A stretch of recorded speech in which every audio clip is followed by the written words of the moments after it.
बरायबाय लोगोफोर बोसोर गोदाननि दिनै 1 तारिख आरो 2023 गोदान बोसोरखौ आं बरायबाय आरो गोजाम बोसोरा जोंना थांलायबाय स' बिनिलाय आं फंनैसो खोथा बुंनो नागिरदों माने आंबो दानिसो माने सिखारनानै ओंखारबायानो दुगैबाय लोबबाय ब्रेकफास्ट एसे खालामबाय स' जोंहा एसे पिकनिक दङ जोंनि ग्रुपनि एसे पिकनिक दङ बिनिलाय आं नोंसोरखौ आंनि इउट्युब चेनेल नायगिरि बिथांमोनखौ आं फंनैसो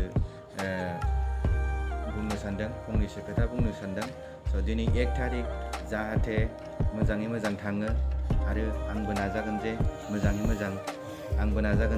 मोजां थांगोन दिनै दिनखौ आरो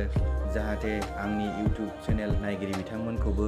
आं आसा खालामो जाहाथे दिनै दिनखौ मोजाङै मोजां थाङो आरो बेजों लोगोसे जाहाथे नोङो रावजोंबो दावराव दावसि दाजाथों लोंला जाला नांलाय खमलाय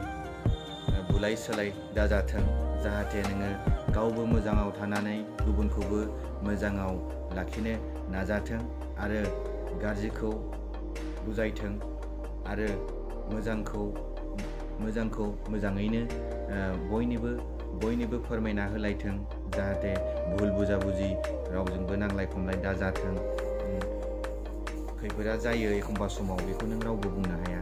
बेनिखायनो आङो दिनै 1 तारिख हिसाबै आं बयखौबो माने आंनि इउट्युब चेनेल नायगिरि बिथांमोनखौ आइ आफा बिदा फंबायमोन जोंनि रायजो राजा बिब' बिनानावमोनखौ आङो गुरै खावलायो जाहाथे नोङो बयजोंबो मोजाङै गोरोबनानै थाथों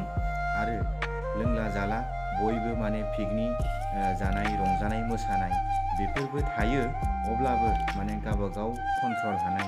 गावबागाव माने केपासिटिखौ लोंथों जाहाथे लोंला जाला उल्था सिदा माने जेराव मेरावनो गोलैनानै थासोनाय जेराव मेरावनो लोंनानै बयजोंबो नांलायलाबायनाय खमलायलाबायनाय जाहाथे बेबायदि दाजाथों स' आं आसा खालामो आंबो मोजाङै थागोन आरो नोंसोरबो जाहाथे मोजाङै थाङो स' दिनैनि आंनि 1 तारिख हिसाबै आं फंनैसो खोथा बुंनायलाय आं बेखौ बुंनानै दोनथ'नाय जाबाय गोजोन्थों बाय हेपि निउ इयार लोगोफोर हेपि निउ इयार